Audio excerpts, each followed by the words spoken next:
Shalom, selamat berjumpa kembali dalam acara Obsesi Hati, obrolan seputar suami istri yang sehat dan rohani. Bersama saya Leo Sumampo dan saya Fitri Sumampo Sitorus. Malam ini adalah malam yang spesial. Kenapa? Ya. Karena malam ini Pendeta dan Ibu Pendeta Kuntara tidak akan membawakan pembahasan, tetapi akan menjawab semua pertanyaan yang sudah masuk dan memang banyak sekali. Ya. Yang belum sempat dijawab untuk beberapa episode. Mudah-mudahan semua pertanyaan ini bisa dijawab juga malam ini karena memang banyak ya pertanyaannya. Tetapi takut juga kalau ada pertanyaan dari pemirsa yang ingin ditanyakan pada malam hari ini, boleh kirimkan nanti ya ke call center dari Hope Channel Indonesia. Jadi kita mungkin akan langsung saja mulai acara kita dengan judul apa? Berbagai masalah keluarga. Baik, sebelum memulai acara kita malam hari ini, kita membaca ayat inti yang terdapat di dalam Mazmur 127 ayat 1. Mazmur 127 ayat 1, demikian firman Tuhan. Jikalau bukan Tuhan yang membangun rumah, sia-sialah usaha orang yang membangunnya. Jikalau bukan Tuhan yang mengawal kota, sia-sialah pengawal berjaga-jaga. Mari kita sama-sama tunduk kepala dan berdoa. Bapa di surga, terima kasih atas segala berkat kasih karunia yang Engkau berikan kepada kami. Pada malam hari ini kami dapat kembali lagi untuk mengikuti acara Obsesi Hati. Berkati semua peralatan yang dipakai agar semuanya dapat berjalan dengan baik dan lancar.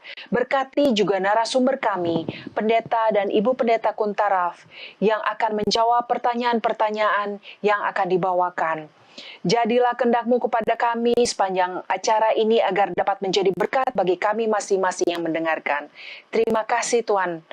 Ampuni dosa kami, dalam nama Yesus kami berdoa. Amin. Amin. Baik, kembali diingatkan kepada para pemirsa setia Hope Channel Indonesia yang ada di rumah ataupun di mana saja Anda berada. Apabila saudara mempunyai pertanyaan, jangan ragu-ragu kirimkan pertanyaan saudara ke nomor call center dari Hope Channel Indonesia. Nomornya ada di layar kaca Anda. Atau saudara juga bisa mengirimkan pertanyaan tersebut melalui akun media sosial daripada Hope Channel, melalui Facebook dan juga YouTube. Saudara tidak usah cantumkan nama saudara, tetapi cukup cantumkan lokasi di mana saudara berada. Mungkin kita akan langsung saja menyapa narasumber kita yang ada di North Carolina, Amerika Serikat. Shalom pendeta dan Ibu Pendeta. Halo, Fitri dan Leo dan semua pemirsa di Indonesia. Salam dari North Carolina. Ya, Salam sehat. Salam sehat selalu, Pendeta dan Ibu Pendeta. Tuhan. Puji Tuhan. Baik, malam ini adalah malam yang berbeda karena Pendeta dan Ibu Pendeta tidak akan membawakan pembahasan. Dan kita akan langsung saja masuk ke pertanyaan-pertanyaan yang sudah banyak masuk Pendeta dan Ibu Pendeta. Oleh karena itu, mungkin ada presentasi pendek. Baik. Oh, boleh Pendeta. Silakan Pendeta dan Pendeta untuk membawakan presentasi singkatnya. Silakan. Oke, pemirsa yang berbahagia, pasti banyak masalah rumah tangga, makanya kita bahas berbagai masalah keluarga, ya. Dan kita telah bacakan ayat yang tadi, yaitu Mazmur 127 ayat yang pertama. Yang dibacakan oleh Fitri tadi, jikalau bukan Tuhan yang membangun rumah, sia-sialah usaha orang yang membangunnya. Jadi keluarga kita hanya dapat berhasil kalau kita ikut prinsip-prinsip yang tertulis di dalam Alkitab. Namun banyak masalah rumah tangga, salah satu adalah Anti budaya Kristen. Ini oleh sebab tidak mengikuti akan prinsip Alkitab. Kemudian adanya perceraian dalam rumah tangga dan kita lihat itu sangat menyedihkan. Iya, banyak sekali pikir bahwa perceraian adalah satu solusi, ternyata bukan solusi, malah membuat lebih banyak masalah. Ya. Kemudian kadang-kadang ada masalah yang lain. Terlalu sibuk. Dan tidak cukup waktu dalam keluarga, itu menimbulkan banyak masalah. Ya. Kemudian ada juga tentang kehilangan figur ayah dalam keluarga. Ini terjadi oleh perceraian, kemudian atau banyak ataupun kematian, ya. Dan akibatnya anak-anak tidak bertumbuh dengan baik dan diperlukan orang lain untuk menolong pengembangan daripada tabiat anak-anak tersebut. Kadang-kadang juga oleh sebab kurang disiplin, ya. Ini terjadi di mana-mana sampai akhirnya anak-anak harus berada di penjara dan sebagainya oleh sebab tidak bisa mendisiplin dirinya, ya. adanya juga kurang komunikasi ya. Jadi suami istri tidak bicara, tidak ada komunikasi satu sama lain, sehingga tidak ada perasaan yang dimengerti oleh pasangan kita. Dan kadang-kadang ada komunikasi, tetapi komunikasi bukan dengan cara yang salah. Ya. Baik, kadang-kadang ada juga pengaruh negatif dari media. daripada media, sosial media dan sebagainya. Ya, orang lebih banyak ambil waktu dengan sosial media, jadi merenggangkan hubungan di dalam keluarga. Atau mungkin ada masalah yang lain. Yang kecanduan ya. Dan Kecanduan ini bikin begitu hebat sehingga lebih bagus dia tidak stop merokok daripada mempertahankan keluarga, sehingga menyebabkan terjadinya macam-macam persoalan. Ya, masalah kecanduan bisa berbicara kecanduan di dalam minum alkohol ataupun di dalam pornografi ataupun banyak hal yang lain. Kemudian juga ada dalam ketidakseimbangan antara bekerja dan keluarga. Ya. Jadi anak-anak dibiarkan ya terlalu fokus ya kepada pekerjaan dan sebagainya, sehingga pokoknya tidak balance lah. Oke. Kemudian juga adalah masalah materialisme. Orang mencari atau menginginkan banyak hal-hal yang lain ya, yang di luar kesanggupannya, dan akibatnya keluarga jadi terbengkalai. Keluarga yang jadi menderita. Atau masalah, apakah itu masalah ipar di dalam keluarga atau masalah mertua, sehingga terjadilah ketidakharmonisan dalam keluarga. Padahal sebetulnya semua harus saling mendukung satu sama lain, seperti keluarga yang kita lihat ini. Kemudian kita coba lihat juga ada masalah yang bisa timbul oleh sebab masalah kesehatan. Karena kalau kita telusuri bahwa kalau orang itu kurang tidur, orang itu jadi suka marah-marah dan sebagainya, itu semua kita bisa telusuri karena tidak menjaga kesehatan dengan baik. Ya, jadi dan kalau kesehatan itu penting sekali yang mengganggu kebahagiaan rumah tangga. Dan kemudian persoalan keluarga. Terlalu sayang dengan dolar ini, cari-cari terus dolar ini. Dolar sampai atau rupiah ya. Jadi sampai banyak hal yang terbengkalai. Nah, baik, itulah yang menjadi permasalahan ya. Jadi ada 13 perkara di sini. Namun mungkin ada masalah-masalah yang lain. Jadi itulah yang kita akan coba belajar bersama-sama, dan kami persilahkan kepada Leo dan Fitri untuk mengajukan pertanyaan-pertanyaan tersebut. Baik, terima kasih untuk brief. Brief singkat ya. Ya, konklusi ya. Untuk permasalahan-permasalahan yang dihadapi di dalam keluarga. Ya, baik, kita akan langsung saja masuk ke pertanyaan-pertanyaan yang sudah masuk, Pendeta dan Ibu Pendeta. Ya, silakan. Pertanyaan yang pertama, ini mungkin masih berhubungan dengan episode keluarga sehat yang sampai 7 bagian itu ya. Pertanyaan pertama, suami saya sangat workaholic. Mohon nasihatnya Pendeta untuk suami saya agar dia bisa mengatur waktunya untuk keluarga. Thanks. Silakan Pendeta dan Ibu Pendeta. Baik. Temperance ya, pengendalian diri, penekan diri. Betul. Jadi rundingkan dengan suami ya, workaholic ya, mungkin mempunyai maksud supaya bisa membiayai untuk kebutuhan keluarga. Oleh sebab kadang-kadang untuk pendidikan anak-anak itu perlu biaya, kemudian perlunya juga hal-hal yang ingin untuk dicapai, rumah yang lebih baik, mobil yang lebih mewah, dan sebagainya. Jadi cara yang terbaik adalah berbicara dari hati ke hati kepada sang suami. Diskusi. Mana yang prioritas kita? Kerja keras ya, workaholic, apa yang terjadi akibatnya? Uang ada, tetapi kesehatan bisa menurun ya. Jadi kalau misalnya kesehatan menurun, akhirnya uang yang banyak itu akhirnya akan dipakai untuk biaya ya ICU. Biar dan rumah sakit. Masih bagus kalau masih bisa lolos, artinya sembuh. Tapi kalau sembuh kadang-kadang ya juga ya mempunyai dampak yang negatif. Kita ambil contoh saja ya, dia kerja sangat keras sekali, terlalu banyak stres dan sebagainya menyebabkan stroke. Kemudian dia masuk rumah sakit, akhirnya dia sembuh, tetapi apa yang terjadi kalau sudah dapat stroke ya, belum tentu bisa teruskan pekerjaan pekerjaan lagi. Kita dapatkan lebih banyak sekali orang-orang yang jadi putus asa oleh sebab stroke, sebab dia tidak bisa kembali kepada pekerjaan semula. Jadi soal kesehatan, tetapi soal keluarga, rumah tangga, apa yang terjadi? Kesibukan menyebabkan anak-anak jadi berandalan. Anak-anak kan perlu figur ayah, ya. Jadi kalau misalnya anak-anak tidak diperhatikan, dia cari perhatian dari orang lain, dan orang lain itu memberikan pengaruh yang negatif, ya. Padahal anak-anak itu untuk sukses perlu motivasi daripada orang tua. Jadi rundingkan dengan sang suami yang tercinta ini, kira-kira prioritas kita apa, ya? Anak-anak, ya. Yang bertumbuh dengan kurang stabil, ya, kehilangan figur ayah, kemudian kesehatan yang menurun, kebahagiaan yang terbatas, ya. Jadi sering kita mengorbankan kebahagiaan untuk mencari harta yang lebih banyak, ya. Dan kalau sakit, nanti harta itu digunakan untuk membayar rumah sakit. Nah, jadi kebahagiaan itu, kenapa kita harus mengorbankan kebahagiaan yang ada? Ya, togetherness, kebahagiaan bersama-sama keluarga untuk satu perkara yang memberikan kebahagiaan yang semu, yaitu kelihatannya akan lebih bahagia kalau lebih banyak uang. Padahal ya yang kita miliki sekarang, waktu kita itu kita korbankan. Ya. Baik, terima kasih banyak untuk jawabannya Pendeta dan Ibu Pendeta.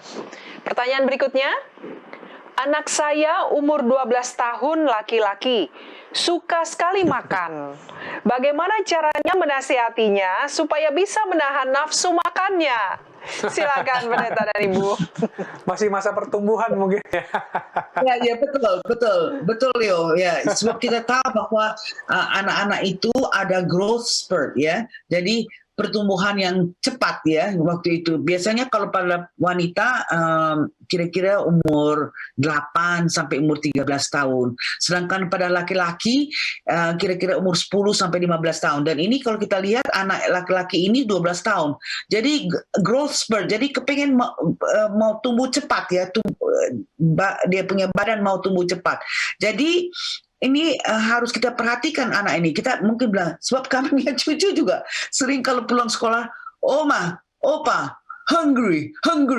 Jadi kita harus selalu sediakan makanan. Tapi karena dia hungry, karena ada growth spurt-nya, jadi kita selalu sediakan makanan. Yang terbaik adalah kita kasih dia buah-buahan, ya, supaya itu kan tidak membuat dia gemuk. Tidak gemuk, ya. Buah apa aja kita bisa kasih, apakah aprikot lah, apakah strawberry atau blueberry dan sebagainya. Ya kalau di Indonesia mungkin aprikot mahal atau strawberry mahal, mungkin kita bisa kasih apakah makanan pisang, apakah kita makanan sawo atau sebagainya.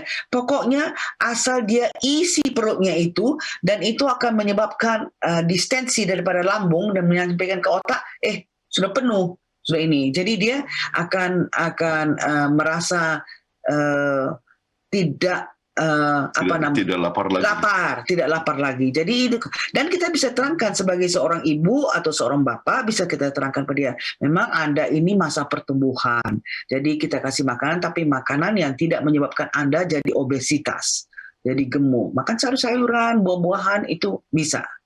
Ya. Kadang-kadang pisang juga harus berhati-hati. Iya, jangan sampai nanti bisa diabetik, ya. Ya. Oke. Jadi prinsipnya kalau dia, untuk saya secara pribadi merasa bahwa kalau dia suka untuk makan, harus memang dia memerlukan akan energi untuk pertumbuhannya. Tetapi selama tidak membuat dia overweight. Iya. Iya. Itu harus. Kalau misalnya sudah kelihatannya itu sudah tidak seimbang, ya, perutnya makin lama makin buncit, itu berbahaya. Yaitu untuk masa depannya dan sebagainya. Jadi makan, ya,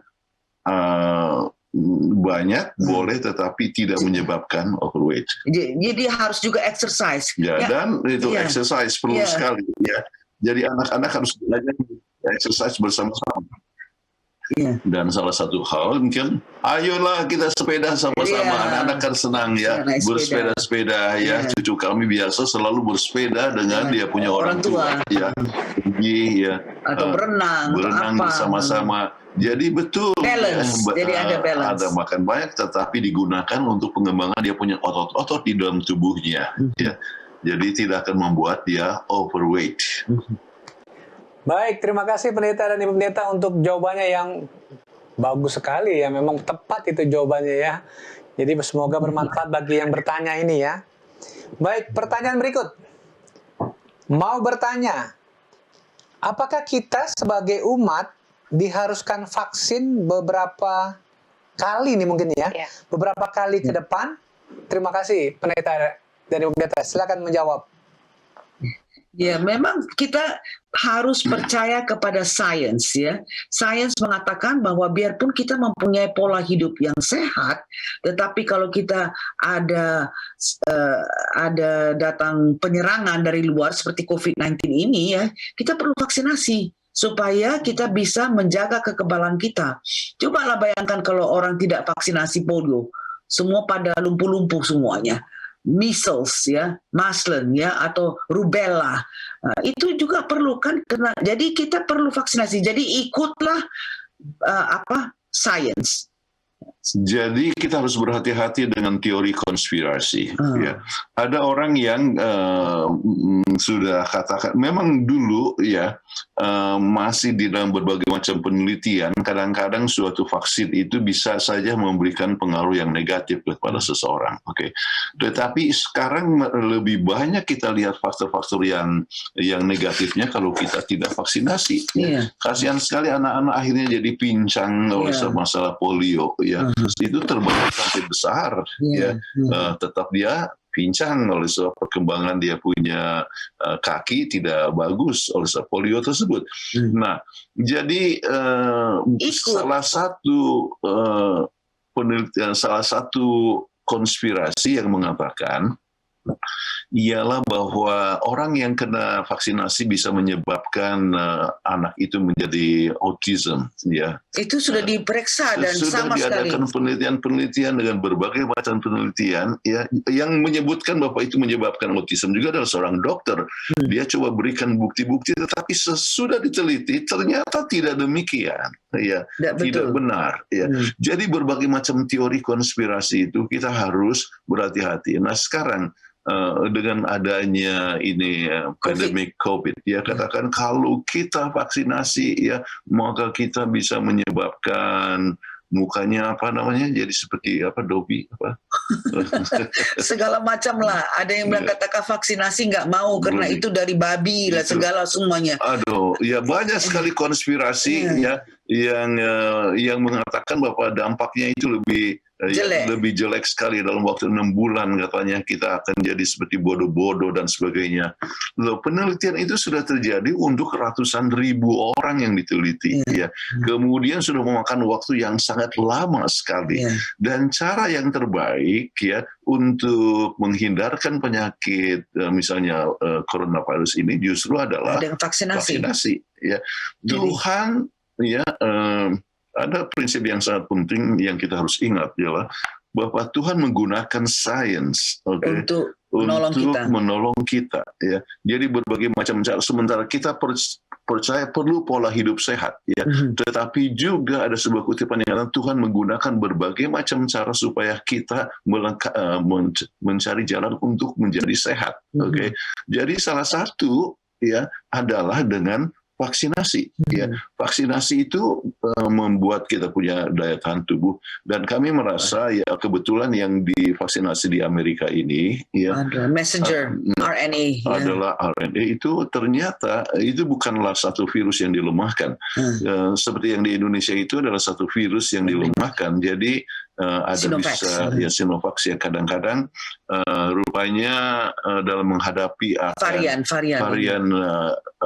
ini Delta itu kelihatannya tidak begitu ampuh, ya.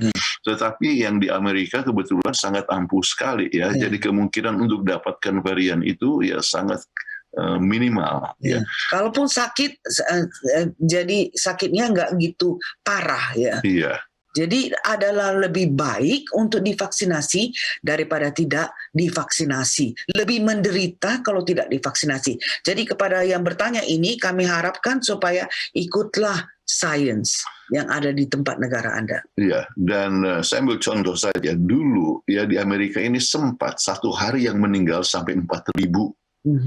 Ya, 4.000 orang yang meninggal satu hari oleh sebab ya COVID ya. Tetapi menurun sekarang itu seperti kemarin itu hanya 343. Ya, artinya mungkin menurun. Dan itu dibagi dalam beberapa states. Iya.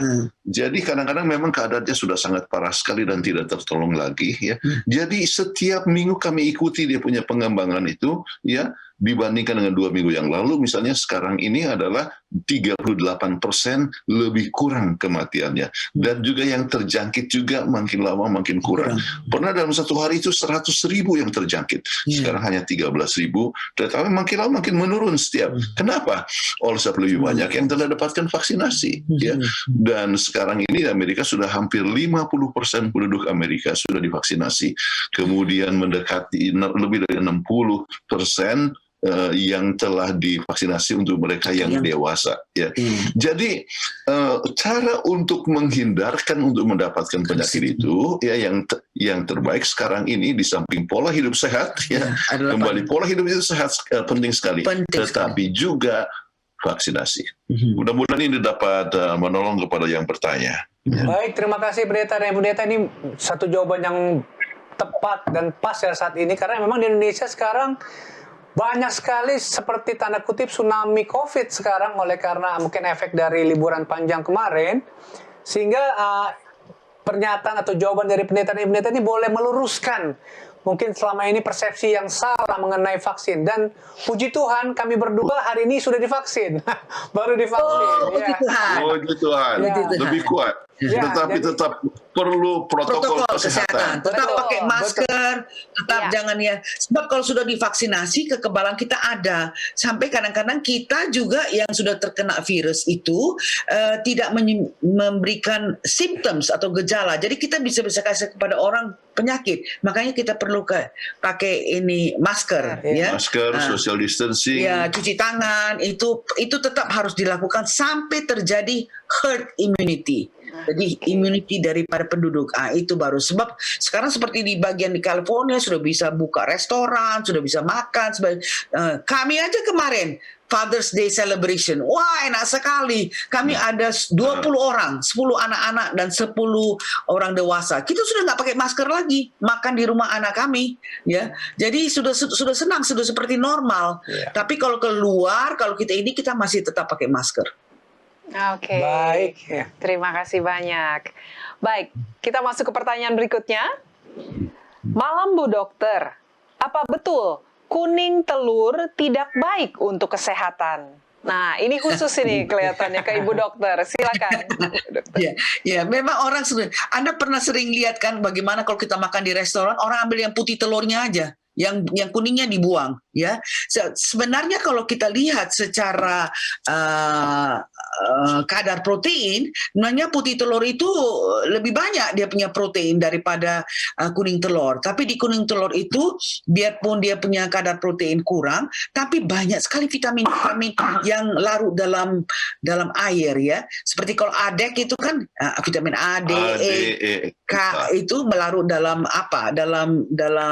lemak, ya. Tapi kalau vitamin B, vitamin Z itu banyak sekali di dalam larut di dalam cairan. Jadi kita lihat di sini yang soluble vitamin itu banyak di dalam egg yolk. Nah, research terakhir menyatakan bahwa memang lebih bagus makan sama-sama. Jangan kuning telurnya aja, jangan putih telur saja. Kita dikeruskan seringan bilang minta putih telur aja atau ini ya. Makan sama-sama ya, whole eggs ya. Jadi kuning dan putih telur. Yang penting kita perhatikan adalah jangan kita makan telur yang sudah crack, yang sudah pecah. Itu yang sudah pecah itu kemungkinan ada kontaminasi. Dan kemudian kalau telur itu kalau sudah berbau ya itu jangan kita makan. Telur beli terus langsung masuk di refrigerator. Jangan disamakan dekat-dekat sama sayur-sayuran. Dan kalau perlu untuk bikin well done, ya.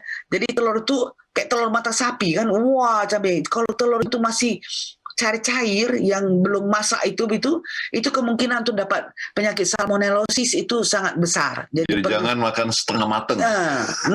Mateng benar. Jadi ini pertanyaan daripada ibu ini. Betul kuning telur tidak baik untuk dimakan? Tidak. kuning telur itu baik dimakan. Malahan dulu orang pikir kuning telur itu bisa menyebabkan kolesterol tinggi. Memang betul kolesterol tinggi, tapi kolesterol yang disebutkan adalah kolesterol yang baik, HDL, HDL. ya high density lipoprotein, yang bisa nyapu itu sumbatan-sumbatan di pembuluh darah, bukan LDL, bukan low density lipoprotein. Jadi bagus. Makan kuning telur dan putih telur sama-sama, cuma jangan terlalu banyak. Kita anjurkan 3-5 telur 1 minggu, bagus gitu. Bahkan untuk sebagian ya setiap hari 1 saja. Iya. Ada yang anjurkan sampai 4 ya. telur. Dr. Burke disebutkan tentang 4 1 hari ya. Dikatakan tidak apa-apa dengan dia. Iya. Namun sesuatu hal yang terlalu banyak baik. itu tidak bagus. Oke. Jadi ambillah secukupnya ya. Dan untuk kita punya anjuran ya 3-5 telur 1 minggu itu bagus. Pendeta Ibu Pendeta, ini juga satu info yang baru buat saya. Jadi makan telur setengah matang tuh nggak boleh ya, karena kalau di restoran tuh mereka suka sajikan telur setengah matang sebenarnya. Kalau saya perhatikan. Harus di-cook supaya jangan terdapat banyak salmonella. Ya, jadi salmonellosis. Jadi lebih bagus, lebih matang telurnya itu lebih bagus. Iya. Wah, terima kasih infonya Ibu Dokter dan juga pendeta ini. Baik, pertanyaan berikut. Mau bertanya tentang sesak napas tidak hilang-hilang. Sekarang lagi ikut acara obsesi hati. Wah, terima kasih yang bertanya. Sesak napas gak hilang-hilang nih, Ibu Dokter dan pendeta. Gimana nih? Silakan.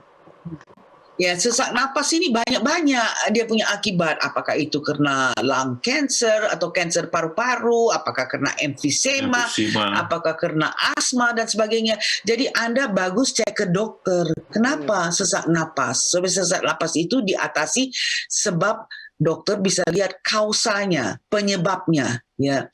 Dan lagi-lagi kita katakan bahwa sebagaimana telah kita bahas dahulu bahwa kalau itu asma itu pun malah orang yang ada status asmatikus ya, yang terus-menerus selama 24 jam itu bisa juga diselesaikan, diatasi dengan pola hidup sehat. Ya. Okay. Terima kasih banyak untuk jawabannya.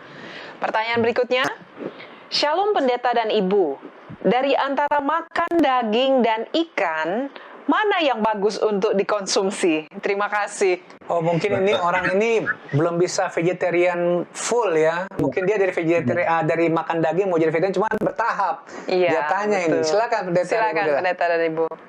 Oke, dengarnya yang terbaik adalah kalau misalnya vegetarian. Tetapi kalau seandainya tidak bisa vegetarian pure, bisa ada yang disebut lacto-ovo vegetarian. Artinya minum susu, masih minum susu dan makan telur. Tetapi kalau masih belum bisa itu, maka bisa apa yang disebut oleh dokter Pesto vegetarian. Pesto vegetarian itu masih makan ikan. Ya. Jadi masih makan ikan itu masih lebih bagus daripada makan daging. Ya. Kemungkinan daging untuk penyakit itu lebih banyak pada ya daging. Oke, ikan ya mempunyai banyak hal-hal yang cukup yang negatif. Tetapi kalau makan adanya ikan yang bersisik dan bersirip itu lebih sedikit untuk kemungkinan mendapatkan toksinasi ya. Intoxikasi ya. Tapi Anda lihat kan sering kadang-kadang kita lihat di dalam telaga itu ya mati mengapung-ngapung ikan itu. Kenapa? Karena banyak toksisitasnya, keracunan ikan. Jadi memang yang terbaik adalah makan makanan vegetarian. Tapi ini between the two evils ya, apakah daging atau ikan? Ya ikan masih lebih baik daripada daging. Ya. Yeah. Cuma yang terbaik adalah makan vegetarian. Buah-buahan, biji-bijian, dan sayur-sayuran itu adalah makanan yang Tuhan ciptakan dan Tuhan katakan itu yang terbaik buat kita. Ingat kalau kita mau beli mobil, kita harus tanya kepada pabriknya, apa makanan yang terbaik. Nah, kita harus tanya kepada siapa yang menciptakan kita. Dan Tuhan yang menciptakan kita telah mengatakan bahwa buah-buahan dan biji-bijian adalah makanan yang terbaik. Iya. Kalau makan ikan jangan lupa bersihkan baik-baik ya. Jangan makan dia punya apa? Sisik. Dia punya duri-duri itu. Iya, sisik dan sirip ya. Bukan, yang di dalam itu dia punya tulang-tulang. Iya. Tapi kalau Anda bayangkan kalau Anda pergi ke dokter sekarang, hampir semua banyak mengatakan bahwa vegetarian is the way to go. Apakah obesity, karena terlalu gemuk, apakah itu kena stroke, apakah kena sakit jantung, apakah kena diabetes, itu semua uric acid ya, itu semuanya gout apa semua. Akhirnya bilang makan adalah vegetarian yang terbaik. Jadi lebih bagus sebelum sakit kita sudah tukar kita dengan pola hidup supaya kita jangan sempat dulu menderita. Tuhan cinta kita, maka Tuhan kasih makanan yang terbaik bagi kita. Iya. Amin. Baik, terima kasih pendeta dan ibu pendeta. Pertanyaan berikut. Oh, ini agak Alkitabiah ini pendeta. Ini pendeta Kutaraf yang akan menjawab dan juga dibantu oleh ibu. Makanan Elia dikirim burung gagak yaitu roti dan daging. Kok bukan roti dan buah-buahan? Mohon penjelasannya. Silakan, terima kasih. Pendeta dan ibu pendeta. Ya, Tuhan memberikan itu sesuai dengan kebutuhan. Oke. Jadi dia perlu roti, dia perlu karbohidrat, dan dia perlu juga protein, ya. Dan daging ini sudah pasti daging yang halal, ya. Dan kembali saya ingin katakan bahwa makan daging itu bukan dosa, ya. Alkitab katakan boleh makan daging, tetapi makanlah daging yang halal. Oke. Untuk lebih sehat dengan senya adalah tidak perlu makan daging. Namun dalam suasana seperti Elia, ya, Di gua. berada di gua, ya, kemudian dia memerlukan pemeliharaan daripada Tuhan, ya, supaya dia bisa survive, ya. Maka dalam keadaan yang seperti itu kita bisa bayangkan sudah masa kekeringan, paceklik, kemudian bala kelaparan yang sangat lama, ya, badannya sudah sangat kurus kering dan sebagainya, ya, dalam keadaan yang seperti ini dia memerlukan akan daging, untuk kesehatannya. Jadi kalau misalnya keadaan suatu makanan menyebabkan seorang dapat lebih sehat, itu adalah hal yang baik. Tetapi kalau misalnya suatu makanan itu bisa menyebabkan seorang jadi lebih sakit, ya, itu harus dihindarkan. Dia dalam keadaan yang seperti ini, maka Tuhan mengizinkan, ya, dan kembali tidak berdosa untuk makan daging atau ikan, ya, tetapi akan lebih sehat, ya. Masa emergency. Jawabannya. Pertanyaan berikutnya, apakah benar kacang-kacangan dan daun singkong bisa menyebabkan asam urat, Pak Pendeta? Silakan Pendeta dari Bu. Kayaknya dia punya asam urat kayaknya yang bertanya ini, ya. Iya. Kalau Anda lihat, ya, bahwa semua penyebab daripada meningginya kadar daripada asam urat di dalam darah itu adalah disebabkan karena memakan makanan daging. Sebanyak purin. Daging lebih berbahaya, ya, sebab dia punya purin, ya, yang menyebabkan seorang itu mendapatkan asam urat. Ya. Okay. Jadi, ya, kalau kita makan sayur-sayur dan buah-buahan itu adalah yang terbaik untuk menurunkan asam urat. Tapi kalau asam urat yang meninggi itu, maka perlu Anda pergi ke dokter untuk membuat supaya bisa dipecahkannya ini dengan pakai obat-obatan. Jadi apa benar kacang-kacangan dan daun-daun singkong bisa menyebabkan asam urat?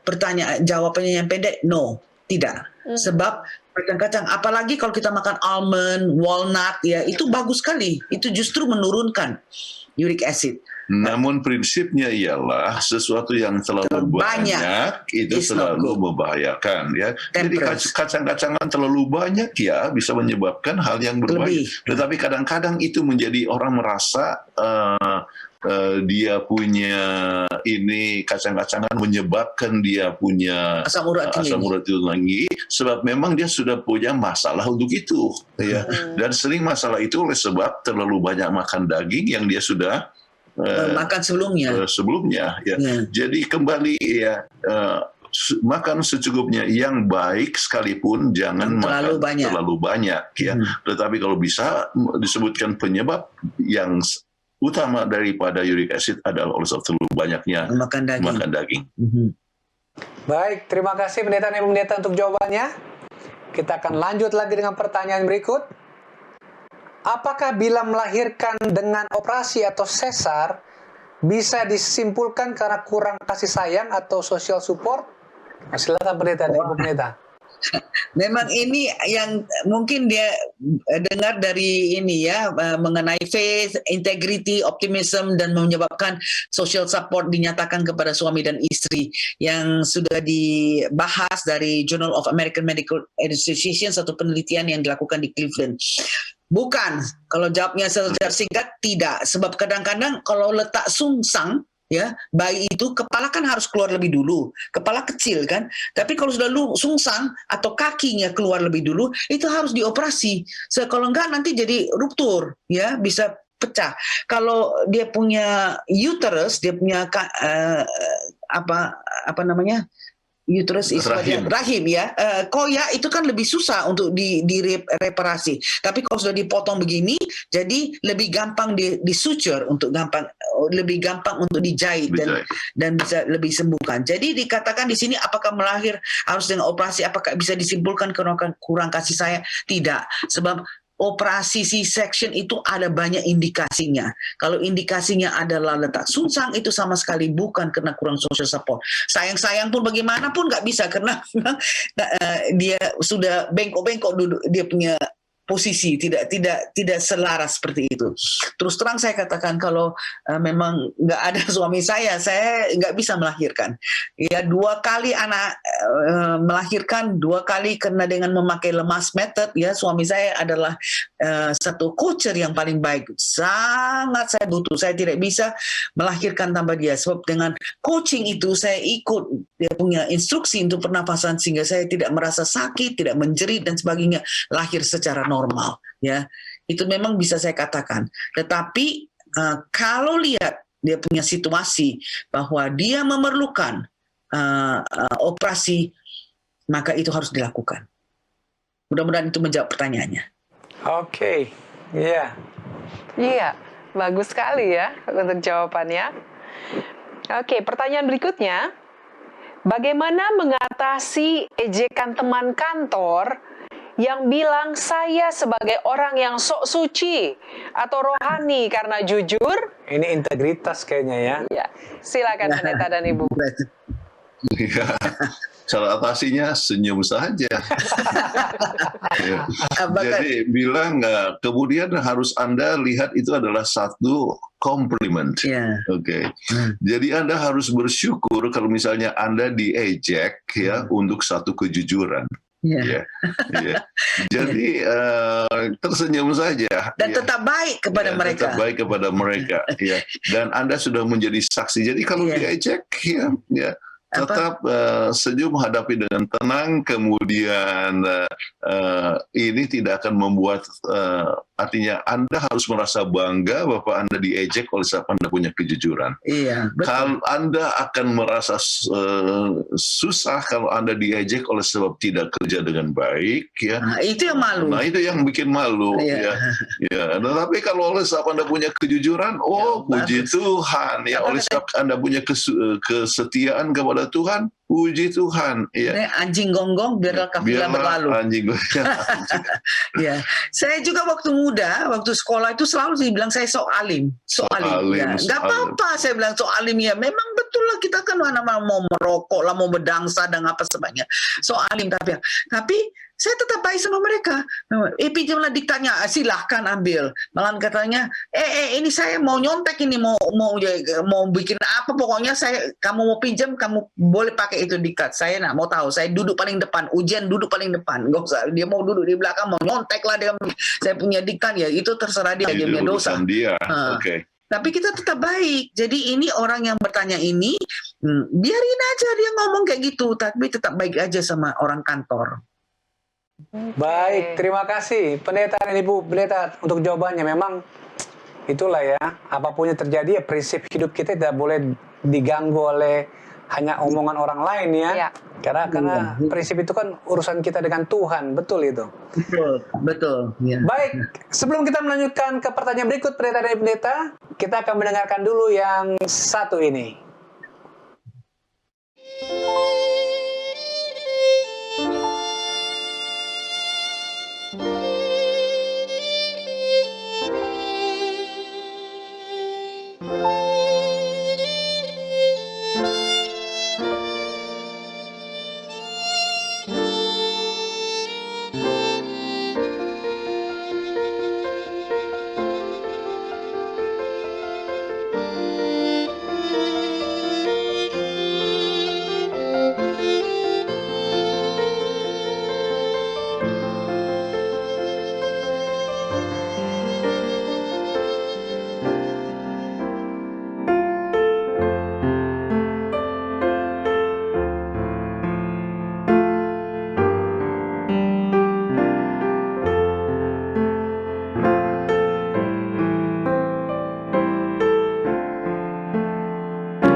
Kembali lagi dalam acara Obsesi Hati dan kita akan melanjutkan pertanyaan-pertanyaan yang sudah masuk.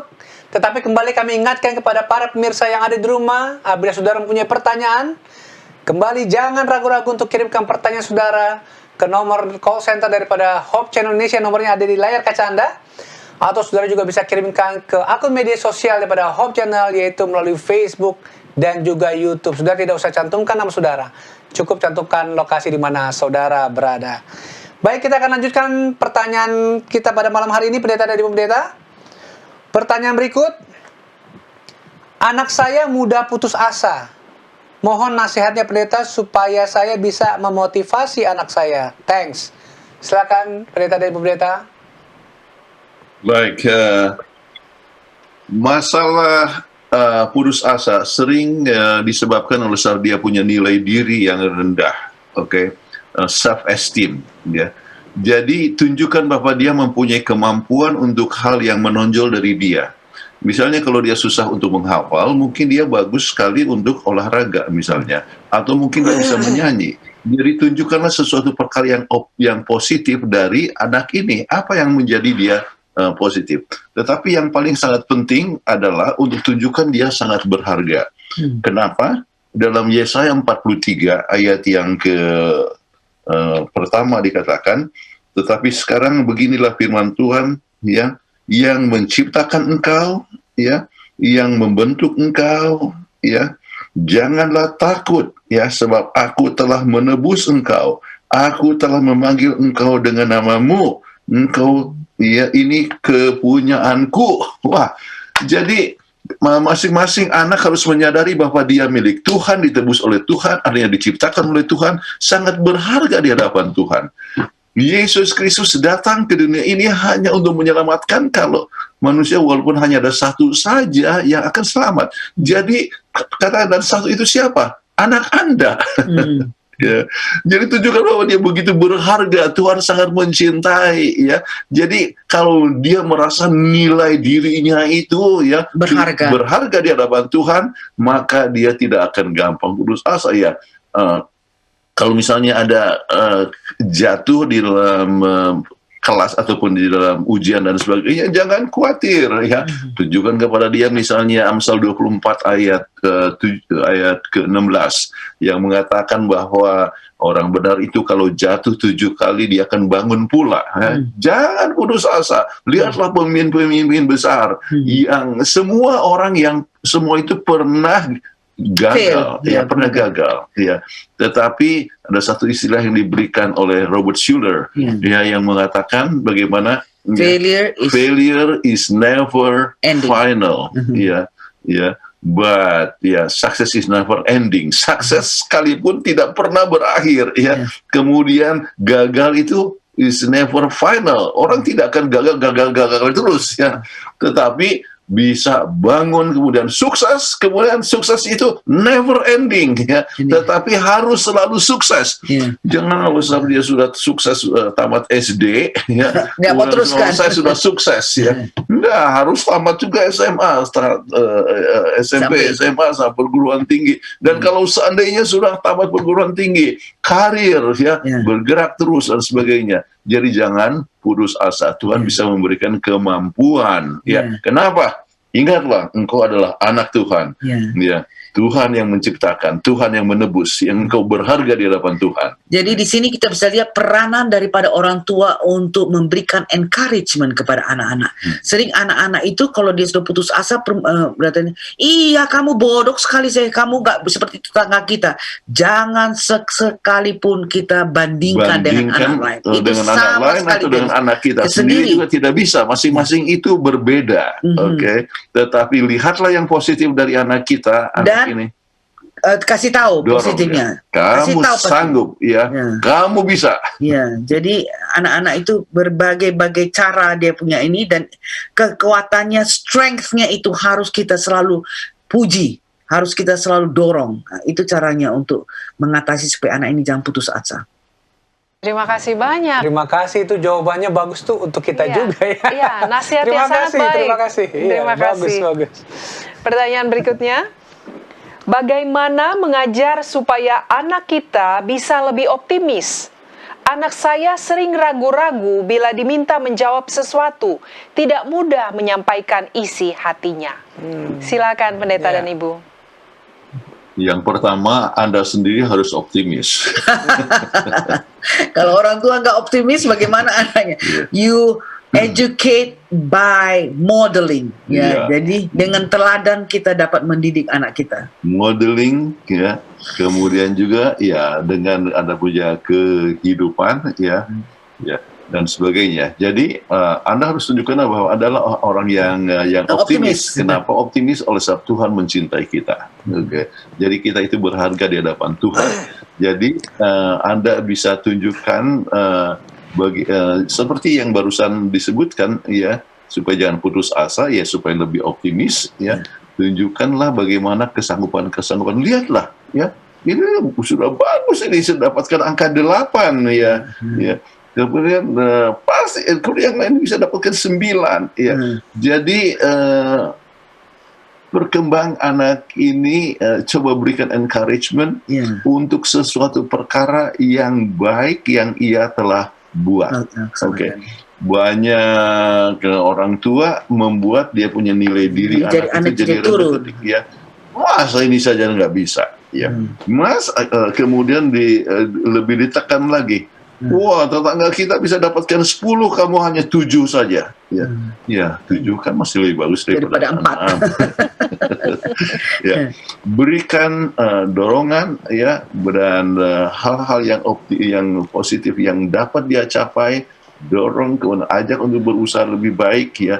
Kemudian buatlah kegiatan bersama-sama. Kalau anak itu tidak bisa berenang, ayolah ajar berenang, sama-sama berenang. Oke. Jadi Anda pun harus siap untuk masuk di air. Oke. Jadi kalau misalnya ada kelemahan-kelemahan yang lain, ya mungkin olahraga, ayolah olahraga sama-sama. Ajak untuk main volley, main badminton dan sebagainya. Atau kalau perlu, kalau misalnya kita nggak ada waktu, kita kasih les sama anak itu supaya anak itu bisa soccer, ya. Kita punya cucu kecil-kecil, ya, sudah main soccer, ya, main bola, ya, dan dia bilang, waduh, dia biarpun kecil-kecil gitu, dia bisa lari dengan gitu cepat. Jadi kita mendorong mereka di mana kekuatan yang mereka ada. Saya teringat sekali waktu kita masih muda selalu, ya, Papa selalu datang. Oh, kasih dorong kita. Memang belajar ini setengah mati, ya. Papa dulu juga begitu belajar. Susah memang kedokteran ini. Ya, terus didorong-dorong. Jadi kita mau nggak mau kita jadi semangat, ya. Jadi itulah perlunya peranan daripada orang tua. Baik, terima kasih Pendeta dan Ibu Pendeta untuk jawabannya. Pertanyaan berikut ini sambungan dari yang sudah dibahas.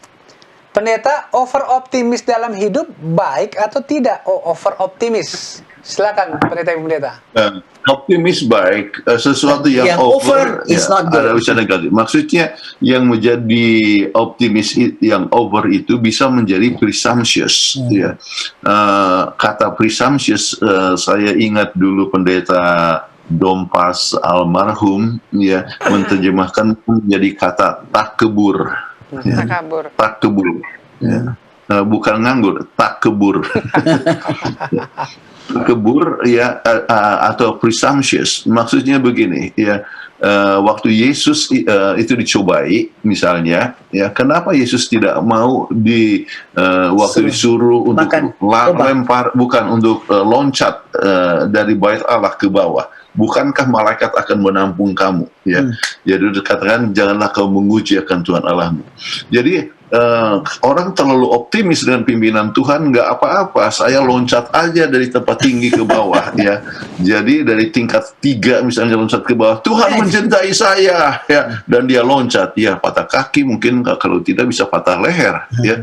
Nah, takbur artinya presumptuous harus dihindarkan, ya. Ya. Optimis, ya, bagus. Tuhan menyertai kita, penting sekali, ya. Dan tetapi sesuatu yang over yang terlalu menyebabkan hal yang tidak normal, ya, itu adalah bisa membahayakan kita. Ya. Okay. Ingatlah apa yang dikatakan dengan temperance atau pengakangan, yang terlalu sedikit nggak bagus, terlalu banyak juga nggak bagus. Jadi ingatlah itu nasihat yang terbaik. Jadi optimis kita, terlalu optimis. Tuhan mencintai saya, misalnya, ya, walaupun saya tidak jujur nggak apa-apa, ya. Jadi itulah ya namanya presumptuous, ya, takbur, ya. Jadi kita harus hindarkan. Baik, terima kasih. Ini saya pernah dengar juga ada satu cerita waktu di zaman pandemi COVID seperti ini, ada orang mengatakan saya percaya darah Yesus ada dalam tubuh saya sehingga saya tidak akan pernah kena COVID. Jadi dia tidak pakai prokes. Ini yang disebut dengan takabur tadi ya. Iya. Jadi tidak boleh juga Iya. kita. Betul itu, betul. Iya. Dan ada pendeta di Florida yang begitu, tidak apa-apa, ya percaya dengan darah Yesus, ya. Dan apa yang terjadi? Dia Dia mati. kena dan dia mati. Dan Iya. anggota pun banyak yang mati. Ya. Iya. Iya. Jadi optimis terlalu itu berbahaya. Kita harus tetap ikut Science. protokol kesehatan. Sains harus kita ikuti, seimbang ya jadi semuanya. Oke. Oke, Baik. terima kasih untuk nasihatnya Pendeta dan Ibu. Pertanyaan berikutnya, mertua saya tidak menyukai saya, padahal saya butuh support dari mereka supaya rumah tangga saya bahagia dengan anak mereka atau istri saya. Silakan Pendeta dan Ibu. Iya. Kalau Nggak disukai. orang tua tidak disukai harus tahu sebabnya apa. Ya, apakah mungkin Anda malas? Ya, tidak mau kerja jadi mengharapkan support dari mertua supaya keluarga bahagia. Ya, jadi kalau Anda misalnya malas tidak mau kerja, ya orang mertua tidak suka. Ya. Evaluasi Jadi diri. dalam hal ini mengevaluasi diri. Kenapa? Ya. Apa yang bisa menyebabkan mertua akan senang? Ya. Jadi mertua itu akan senang kalau Anda rajin kerja dan sayang sama dia. Kalau Anda datang ke rumah mertua bukan mengharapkan bantuan, tetapi Anda Ada yang bantu. memberikan bantuan. Bantuan. Artinya memberikan hadiah lah, ya. Makanan lah Makanan dibawa. kesukaannya apa yang Anda punya mertua senang? Oh, dia suka lapis legit. Coba carilah. Kemudian bawa anak-anak. Oh, mertua Anda senang kepada cucu kan? Ya. Jadi ya ini tidak disebutkan Anda sudah punya anak, hanya disebut istri saja. Ya. Tetapi kalau misalnya sudah ada cucu, bawa anak cucu Anda ke rumah mertua. Kasih dia main sama main, ya. anak-anak. Oh, mertua selalu senang dengan cucunya. Buatlah segala hal yang bisa menyenangkan akan mertua Anda, maka Anda akan disayangi. Otomatis itu. Otomatis ya. Saya senang oleh sebab mama saya atau orang tua saya senang kepada istri saya dan Puji Tuhan. orang tuanya senang kepada saya. Jadi senang ya. Jadi kita saling menyenangkan satu sama lain. Baik, terima kasih Pendeta dan Ibu Pendeta untuk jawabannya. Pertanyaan berikut. Bagaimana menasehati seseorang yang antisosial atau tidak suka bersosial? Silakan Pendeta dan Ibu Pendeta.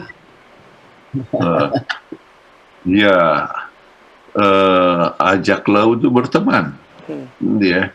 Dan lagi-lagi orang tua harus menunjukkan sifat yang suka bersosialisasi. Iya. Kalau kami masih teringat waktu di Singapura ada satu teman tidak pernah mau ngundang orang makan, apapun nggak mau. Terus datang teman satu lagi bilang kata, aduh kasihan ini anak ini, pasti nanti antisosial dia kalau dia besar. Kalau anak kamu ini pasti akan sosial sekali karena kamu orang suka sekali undang makan. Ya memang benar. Akhirnya kita lihat memang anaknya memang aduh antisosial banget. Sebab orang tuanya pun antisosial. Ingatlah kita ngajar by modeling. Yeah. And teaching by doing and modeling. Yeah. Oke. Jadi anak-anak kami dari kecil sudah ikut bantu-bantu untuk misalnya menyiapkan makanan kalau misalnya tamu itu datang. Ya. Dan sekarang seperti kemarin anak kami mengundang berapa keluarga untuk Father's Day. Ya. Tiga keluarga datang. Ya, bisa. Jadi 10 orang. Jadi kami makan di rumahnya 10 orang, 10 anak-anak dan 10 orang tua. Wah, sediain taruh makanan apa semua, meja dikasih panjang. Tapi karena itu dia biasa lihat kita undang-undang orang. Makan, jadi dia nggak rasa aneh untuk undang orang. Jadi kadang-kadang ada di gereja diumumkan semua senior citizen ke rumah orang tua. Semua yang adult pergi ke rumah anak kami untuk makan. Sebab waktu kami baru datang pindah ke sini, kami nggak ada punya teman sama sekali. Teman kami banyak di Maryland, tapi di sini nggak ada. Jadi datang anak kami, Andrea bilang, oh mami dan daddy pasti gampang tuh cari orang ya. Caranya bagaimana? Undang mereka makan di rumah. Habis dari situ kami bentuk grup untuk cruise sama-sama. Untuk cruise dan sebagainya, dan selalu kita saling mendukung satu sama lain. Kita ada kelas sahabat-sahabat sama dan sebagainya. Jadi kembali Anda harus menjadi teladan, kemudian Anda libatkan anak juga dalam kegiatan-kegiatan tersebut ya. Jadi tunjukkanlah bahwa dia mempunyai, kadang-kadang juga dalam satu hal ya, seseorang anak suka kepada yang mempunyai sifat mempunyai minat yang sama. Oke. Jadi sambil contoh, waktu kami berada di Afrika Selatan, ada seorang datang kepada kami ya. Dikatakan begini, ya, waktu itu Andrew baru saja meninggal, dan dia katakan kepada kami berdua, kami di Afrika Selatan di Pretoria, dan dia katakan begini, kami tidak kenal Anda, tetapi kami kenal anak Anda, ya, sebab anak Anda sudah menolong anak kami, ya, bagaimana maksudnya tolong apa? Begini, anak saya ini tidak tahu, dia tidak bisa bergaul, dia tidak tahu mau ambil jurusan apa dan sebagainya. Kemudian anak Anda, Andrew, ya, mendekati Anda. Kemudian kebetulan anak saya ini suka untuk menyanyi, untuk musik, jadi sama-sama lah diajar untuk artinya bersama-sama main musik. Sesudah itu dia kasih ajar tentang jurusan yang diambil. Kemudian dia punya minat dalam bidang komputer menjadi sangat bagus, dan akhirnya dia bekerja sekolah dan dibiayai oleh pemerintah. Jadi tadinya pendiam apa semua, tetapi didekatin oleh anak kami. Ya, jadi pendekatan oleh orang yang punya minat yang sama. Ya, itu juga penting. Itu bersama-sama mengembangkan dia, rupanya dia mempunyai suatu kemampuan yang sama, dan akhirnya adanya pergaulan-pergaulan ini. Saya tidak tahu ini laki-laki ataupun perempuan ya. Kadang-kadang kalau laki-laki kan dia suka untuk mempunyai banyak teman, tetapi kalau perempuan kadang-kadang kan hanya satu atau dua saja, tapi sangat erat sekali ya. Jadi coba cari orang yang mempunyai minat yang sama untuk bisa berkembang bersama-sama. Supaya dia mau bersosialisasi. Ya, di samping kenyataan bahwa orang tua harus siap untuk memberikan teladan dalam sosialisasi. Ya, undanglah. Ya. Jadi keluarga-keluarga yang mempunyai anak yang seusia dengan anak Anda. Iya, itu pergaulannya itu sangat baik sekali. Jadi sementara orang tuanya ngobrol-ngobrol dan Anda makan sama-sama, anak-anak ada meja khusus juga ya. Jadi mereka kemarin itu mereka itu 10 orang satu meja, mejanya itu dipanjangkan. Jadi dia makan, wah ngomong anak-anak ya. Rame banget kali. Kita pun orang tua pun relax, rame-rame juga. Jadi ingatlah, teach the children by modeling. Dengan jadi anak itu akan mempunyai model yang bagus. Ya, memang ya. Banyak ini. Orang tua ini memang bisa membawa pengaruh yang sangat besar, bukan yang besar kepada anak-anak ya. Jadi kita harus hati-hati memberi contoh ini kepada baik dari anak-anak dari kecil sampai besar ya. Karena tetap mereka melihat orang tua. Saya juga pernah melihat apa yang dialami oleh pendeta dan pendeta Puntaraf. Teman saya begitu, memang anaknya jadi mengikuti apa yang orang tua lakukan. Ya memang kita ini harus banyak berserah sama Tuhan dalam bertingkah laku ini dan lakukan sesuatu ya. Baik, terima kasih. Pertanyaan berikutnya, bagaimana mengajak anak-anak kita yang usia remaja menjelang dewasa untuk tidur tepat waktu? Apalagi saat liburan sekolah, sering sekali mereka sibuk sendiri dengan gadgetnya.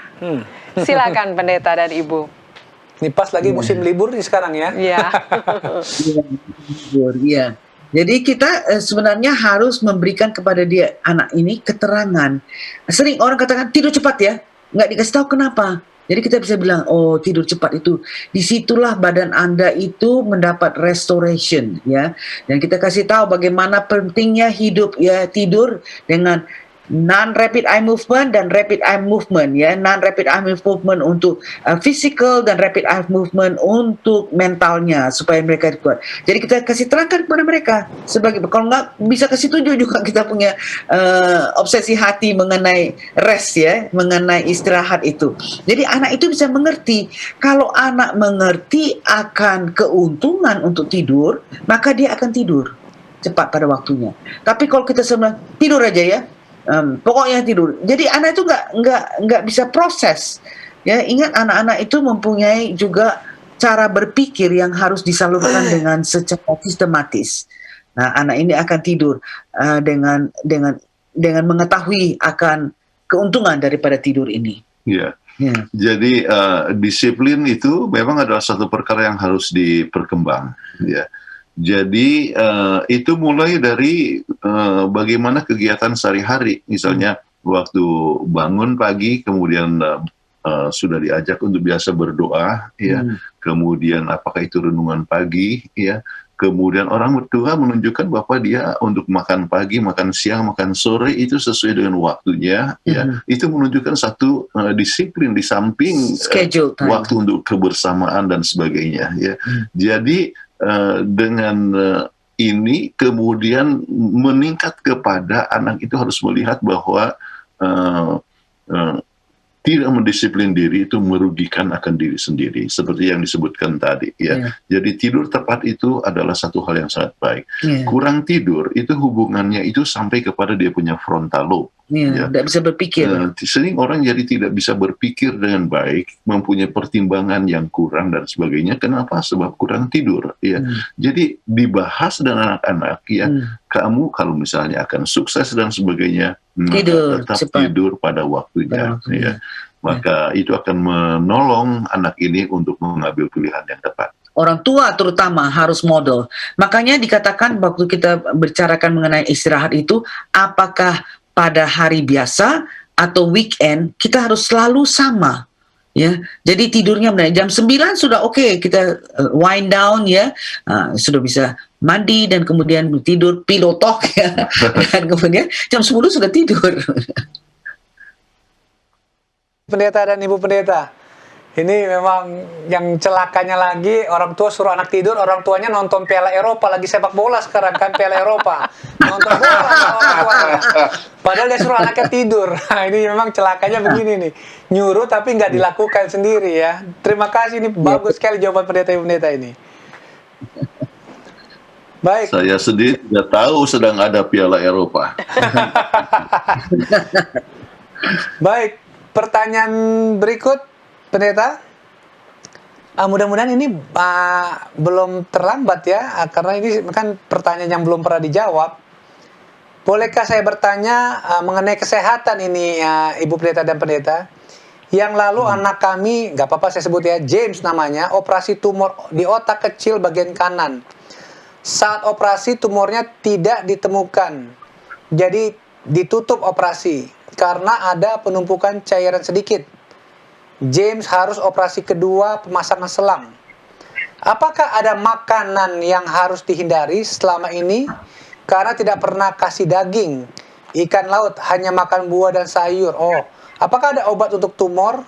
Terima kasih. Mudah-mudahan Pendeta dan Ibu Pendeta mengerti pertanyaannya. Silakan. Ya, ini kelihatannya seperti anaknya ini ada hydrocephalus. Jadi ada penumpukan cairan di otaknya. Memang caranya yang terbaik adalah untuk mengalirkan cairan dari otak itu melalui selang, masukkan ke dalam dia punya perut dan sebagainya.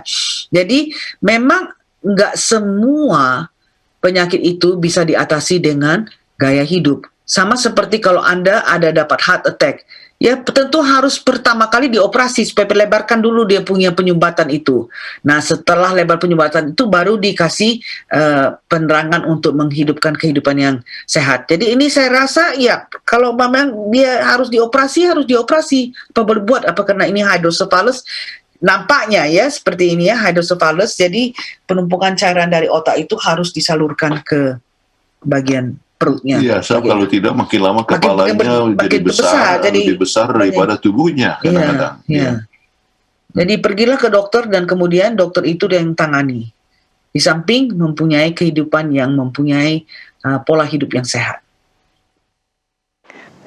kasih untuk jawabannya, Ibu Pendeta dan Ibu dan Pendeta. Pertanyaan berikutnya dari Bandung. Orang bilang, sebelum janur kuning melengkung, masih ada kemungkinan direbut orang. Apakah gak salah mendoakan orang lain putus pacarannya? Silakan Pendeta dan Ibu. Ini janur Saya kuning rasa- melengkung itu perkawinan toh? Iya, betul. Jadi saya rasa yang ditanyakan nggak salah mendoakan. Saya rasa mendoakan orang lain putus itu salah, ya. Tetapi Anda doakan supaya Anda dapatkan jodoh yang tepat, baik, ya. ya. Anda doakan supaya Anda dapatkan orang yang tepat, kemudian bisa berbahagia. Kalau orang itu sudah direbut orang, ya, ya. Ya, ingatlah dunia ini bukan hanya Hanya selebar daun kelor. Dunia itu cukup luas. Jangan pikir bahwa itu satu-satunya Satunya orang yang bisa, baik. Masih banyak ada orang yang baik di dunia ini, ya. Jadi kalau seandainya Nggak dapat sama orang itu, Anda dengan orang mungkin itu, ada orang ya, lain dengan yang lebih lain, baik. ya. Tetapi ya kalau seandainya sebelum menikah, maka Anda masih ada kemungkinan juga untuk mendapatkan orang tersebut, ya. Jadi, tetapi Anda tidak usah berdoa bahwa dia akan putus, Putus. ya. Kalau mereka itu tidak cocok dengan seninya, Akan putus. ya. Tetapi biarlah dalam keadaan ini Anda mempunyai persaingan yang bebas, Anda menunjukkan bahwa Anda adalah seorang yang baik, sehingga Anda mempunyai kemungkinan untuk lebih berhasil dalam mendapatkan orang itu daripada Orang lain. orang lain, ya. Yang penting kita be the right person. Ya, Ya. jangan cari orang yang apa. Kita dulu sendiri harus jadi right. Sebab the right person will attract the right person, ya. Jadi kalau kita memang orangnya memang pergajul, ya tentu mana bisa dapat orang yang alim. Ya. Jadi itu yang penting adalah tanya diri kita sendiri, apakah kita adalah the right person or not. Ya. Baik, terima kasih Pendeta dan Ibu Pendeta. Ini pertanyaannya sambungan juga ini. Ini dari Pekanbaru. Kalau tadi dari Bandung, sekarang dari Pekanbaru. Pendeta, saya suka seorang wanita karena dia aktif pelayanan. Oh, ini ada seorang pria menyukai seorang wanita karena aktif pelayanan. Apakah salah saya mendoakan dia walaupun dia tidak melihat saya sebagai seorang laki-laki? Oh, maksudnya nggak naksir kali ya. Silakan Pendeta dan Ibu Nggak Pendeta. lihat, cuek aja. Iya. Mendoakan dia bagus, ya. Mendoakan siapa saja itu bagus, ya. Ya. Tidak salah untuk mendoakan seseorang. Kemudian Anda mendoakan, kemudian kalau misalnya Anda betul tertarik kepada dia oleh sebab aktif dalam pelayanan, ya, maka Anda pun boleh terlibat di dalam pelayanan, ya. Sebab umumnya orang tertarik satu sama lain oleh sebab suatu minat yang sama. Oke. Common Ya, interest. common interest, ya. Jadi kalau minat yang sama, jadi Anda tunjukkan bahwa Anda juga adalah suka pelayanan. Kalau gitu, ayolah, ya, Melayani mengadakan sama-sama. pelayanan sama-sama, ya. Jadi bagaimana saya bisa menarik kepada istri saya ini? Saya ajak dia melawat. Ya. Jadi, tetapi bagaimana caranya? Saya waktu itu diperpanjang untuk tinggal di Kota Medan untuk beberapa bulan. Kemudian saya katakan, apakah punya teman-teman yang ingin belajar Alkitab? Dia bilang, oh ya mungkin ada ya. Ya. Oh, di mana? Disebutkan jalannya. Oh, saya tidak tahu jalan ini. Bagaimana boleh antar saya? Ya. Jadi akhirnya melawat sama-sama. Ya. Jadi itu menyebabkan satu interest bahwa rupanya kita mempunyai minat yang sama di dalam penjangkauan orang lain. Jadi kalau Anda mau supaya dia memandang Anda sebagai laki-laki, ya, artinya sebagai seorang yang menaksir sama dia, ya, maka Anda biarlah tunjukkan suka untuk pelayanan bersama-sama, ya. Kemudian dalam pelayanan ini akan ada banyak kesempatan untuk bertukar pikiran dan Anda akan dapatkan berbagai macam persamaan-persamaan yang lain, ya. Misalnya orang yang melayani adalah orang yang dekat dengan Tuhan, ya. Maka bisa belajar bersama-sama, ya. Maka itu bisa menyebabkan Anda punya hubungan pun dapat bertumbuh bersama-sama sehingga, ya, Anda bisa menjalin hubungan yang baik dengan dia. atas nasihat yang sangat baik. Untuk pertanyaan berikutnya, halo, selamat malam Pendeta Kuntaraf dan Ibu dalam acara Obsesi Hati. Saya dari Jakarta. Saya mau bertanya, apakah sering memimpikan seseorang yang sama? Tentunya saya mengenal orang tersebut. Ketika tidur secara berulang-ulang di waktu yang berbeda, dapat merupakan salah satu cara Tuhan menunjukkan kepada kita bahwa orang tersebut adalah jodoh kita. Terima kasih. Tuhan berkati. Baik, Silakan, Pendeta. Jawabannya adalah tidak selamanya. Ya. Tetapi yang jelas bahwa Anda memang tertarik kepada dia. Makanya mimpi-mimpi terus. Jadi dari mana mimpi itu timbul? Ya, ya. Mimpi itu datang daripada alam tak sadar, ya, daripada sesuatu peristiwa ataupun dari seseorang yang Anda sudah kenal sebelumnya. Ya. Jadi oleh sebab Anda sering pikirkan dia, maka sampai dibawa ke alam mimpi. Ya, waktu REM, Ya. rapid eye movement Rapid itu eye movement, ya. Muncullah, oke. Apakah dia betul orang yang cocok untuk Anda? Anda belum tahu, ya. Untuk dapat tahu itu, Anda harus mengenal dia, ya. Jadi kalau Anda oh dia cantik, ya, Anda tidak tahu bahwa dia mungkin tidak mungkin dia punya sifat-sifat buruk, ya, dia suka maki atau marah kepada orang tuanya, ya, dia itu pemalas. Anda tidak tahu kecuali Anda kenal dia. Ya. Jadi cara yang terbaik kalau Anda sudah mulai tertarik dari wajahnya, kadang-kadang mulai dari wajah, ya, kemudian harus berkembang menjadi lihat kepada tabiatnya. Ya. Jadi berkenalan, ya, dengan baik, ya. Kemudian lihat dari cara hidupnya dan sebagainya, Anda lihat poin-poin yang positif, ya, adakan pendekatan yang lebih lanjut, ya, dengan dia dan sebagainya. Maka dengan langkah-langkah tersebut akhirnya Anda, ya, bisa menunjukkan bahwa Anda menaruh perhatian. Misalnya undang dia untuk sama-sama yuk, ya, ke pelayanan. Marilah kita sama-sama untuk ikut berkemah misalnya dalam satu perkemahan dari daerah ataupun conference dan sebagainya. Jadi mengajak bersama-sama, ya, dan sebagainya, ambil waktu untuk lebih mengenal dan sebagainya, sampai akhirnya Anda rasakan bahwa inilah orang yang sangat cocok buat Anda. Itulah sebabnya kita bagus untuk grup dating, ya. Jadi rame-rame dulu. Dari situ kita pelajari. Kemudian baru kita lihat ada banyak persamaan, baru kita bisa mengarah kepada single dating. Itu yang tahapnya. Mungkin kita harus bicarakan mengenai tahap dating, ya. Iya. Banyak sekali yang harus sudah dibicarakan. pernah dibahas tentang cari jodoh. Ya. Mungkin ini pertanyaan dari situ. Oh, oke. Iya, betul. Terima kasih untuk jawabannya, Pendeta dan Ibu. Kita masuk pertanyaan berikutnya dari Air Madidi. Ada lagu yang katakan dalam mencari jodoh, jangan sampai dapat kulit durian. Pertanyaannya adalah, bagaimana kalau ternyata sudah dapat kulit durian? Hidup saya penuh susah setelah menikah. Misalkan saja, suami saya suka pornografi. Saya tegur berulang-ulang, dia menyesal, tapi tidak juga meninggalkan kebiasaan-kebiasaan buruknya. Saya sangat menyesal menikah dengan dia. Apa yang harus saya lakukan? Waduh, kasihan sekali. Silakan Pendeta dan Ibu. Ya, kalau Anda sudah dapat kulit durian, ya, biarlah lihat apa yang positif dari kulit durian, ya.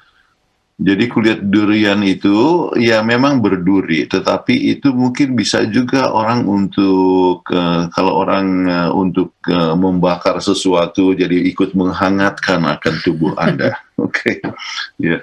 Jadi kalau Anda sudah menikah, ya, tidak ada manfaatnya untuk menyesal, ya, sebab menyesal kemudian tidak berguna.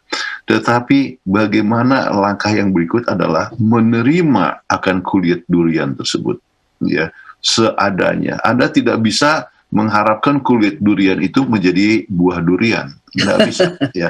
Tapi bisa dibakar. Namun kulit durian juga ada manfaatnya. Oke. Nah, sekarang kulihat durian oleh sebab dia ternyata suka kepada pornografi dan Anda sudah ingatkan. Jadi tidak perlu, artinya tidak salah untuk selalu mengingatkan senantiasa, ya. Oleh sebab kalau Anda mengajak kepada orang yang sudah pornografi, ya, maka itu ada kecenderungan-kecenderungan yang buruk yang terjadi kalau orang tetap memelihara akan pornografinya. Sebab itu mengganggu hubungan antara suami istri, ya.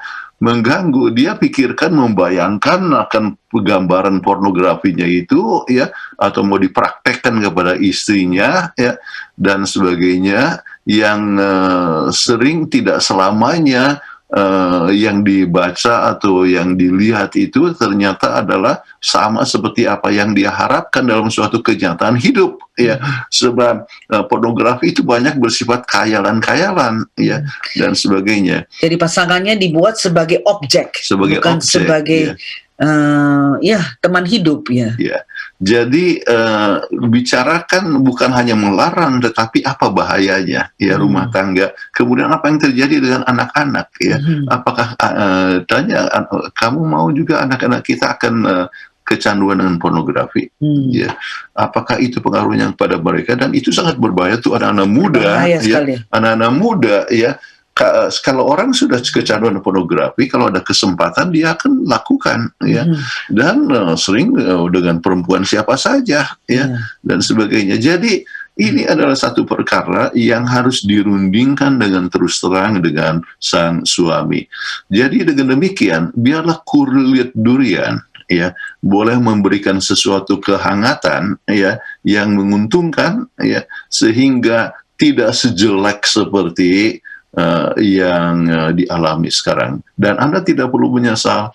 Terimalah dengan apa yang ada, tetapi gunakan apa yang ada untuk satu perkara yang lebih baik. Ya, jangan lupa untuk berdoa untuk melawan terhadap kelemahan ini. Ya. Ya. Baik, terima kasih Pendeta dan Ibu Pendeta untuk jawabannya.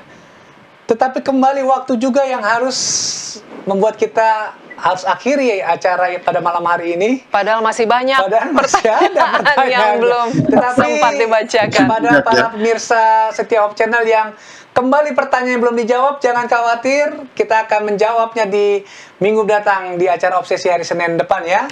Baik, silakan Pendeta untuk closing statement-nya.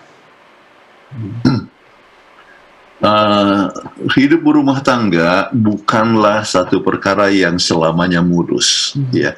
Selalu ada masalah. Kenapa? Oleh sebab kita adalah manusia yang tidak sempurna, ya. Hanya Tuhan yang sempurna. Itulah sebabnya hanya dengan membuat rumah tangga itu berdasarkan kepada Tuhan, ya, sesuai dengan prinsip Alkitab, itu yang menyebabkan, ya, kita mengembangkan satu kesenan yang baik, ya.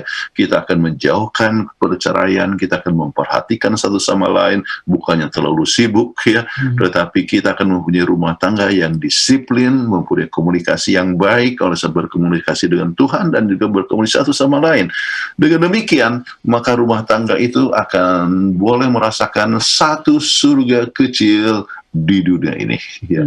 Dan kita merasa berbahagia, kita bahagia, ya.